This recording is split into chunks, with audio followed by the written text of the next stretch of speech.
Good evening. Tonight we turn our attention to Bulgaria, a country whose defence industry is playing an increasingly critical role in Europe's collective security, in NATO's preparedness, and above all, in Ukraine's ongoing battle for survival against Russia's aggression. The setting was Zapat, where European Commission President Ursula von der Leyen delivered a message that was part recognition, part warning, and part rallying cry. Flanked by Bulgaria's Prime Minister and senior officials, von der Leyen laid out the case for why Bulgaria matters in the larger European defence picture and why the continent must move faster in bolstering its readiness. From the start, von der Leyen made clear that Bulgaria is not just another member state when it comes to defence. She pointed to the country's unique industrial structure, saying, "It was visible for me today that Bulgaria has a strong tradition in defence industry. It shows Bulgaria has the highest defence industry turnover relative to GDP in the European Union. And it is also the only member state where the largest private employer is a defence company. That simple fact," she suggested, "should serve as a reminder to the rest of Europe of how deeply embedded defence manufacturing is in Bulgaria's economy and society." She went further, underscoring Bulgaria's tangible contribution to Ukraine. "Here you are producing large quantities of ammunition, much of which is supporting Ukraine in its fight for freedom. And at the beginning of the war, a third of the weapons used in Ukraine was coming from Bulgaria.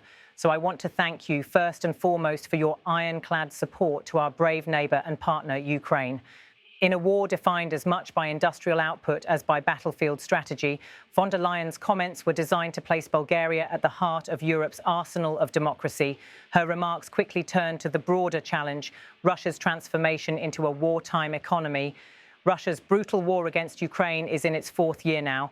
It is obvious that Putin will not stop there. He has built a full-scale war economy also because of the biting sanctions that we have imposed. So it is an old-fashioned but full-scale war economy that he has, and he will continue to produce at large scale. The message was unambiguous.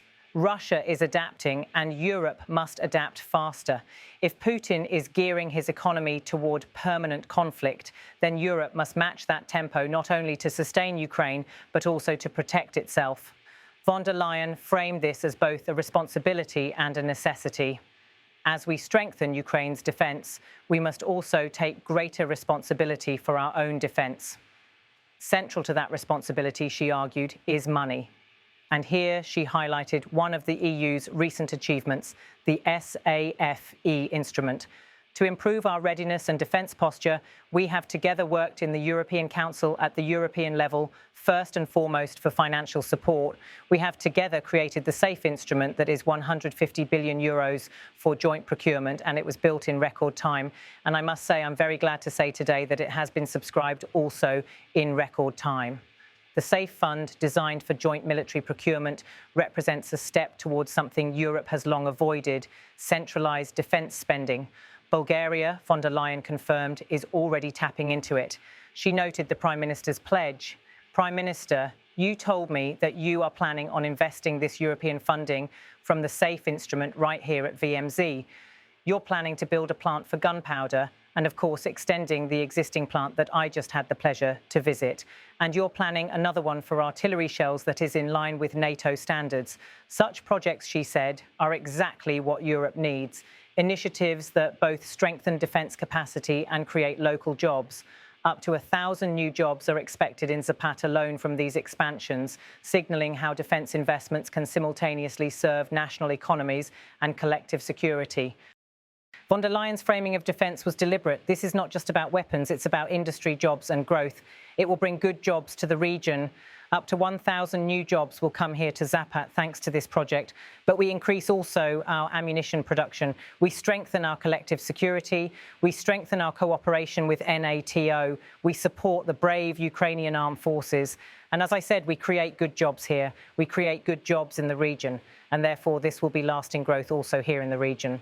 The repeated emphasis on employment and prosperity was not incidental. In European politics, selling defence investments is easier when they are tied to economic development. Von der Leyen did not shy away from sounding alarm bells. She pointed out that Europe is scaling up production everywhere, aiming for 2 million shells annually by year's end. But speed, she said, is everything. At the moment, being everywhere in Europe, we are speeding up the production because the times we live in call for it. Our production capacity should reach 2 million shells by the end of this year. And as I said, we have to keep up the sense of urgency. Putin has not changed and he will not change. He is a predator. He can only be kept in check through strong deterrence. The predator metaphor was sharp and evocative, chosen to leave no illusions about how she views the Russian leader. Von der Leyen explained that Europe's defence build-up is not just about immediate needs. It is also about planning for the next decade.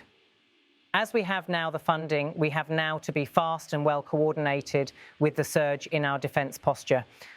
That is the investment and the implementation of the investment, and this is why we will have a roadmap together in October in the European Council. We will discuss what are the gaps that we have in defence, how do we want to fill those gaps, and what are the targets and milestones that we have to fulfil to 2030 to fill the gaps in our defence posture.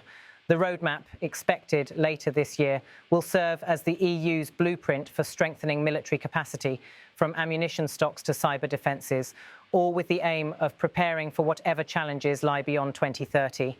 As she concluded her remarks, von der Leyen returned to the host nation, stressing Bulgaria's role as a model for others. Finally, let me say that today here, I can confirm that Bulgaria is actively contributing to both Ukraine and the European Union's defence security. Thank you very much for that.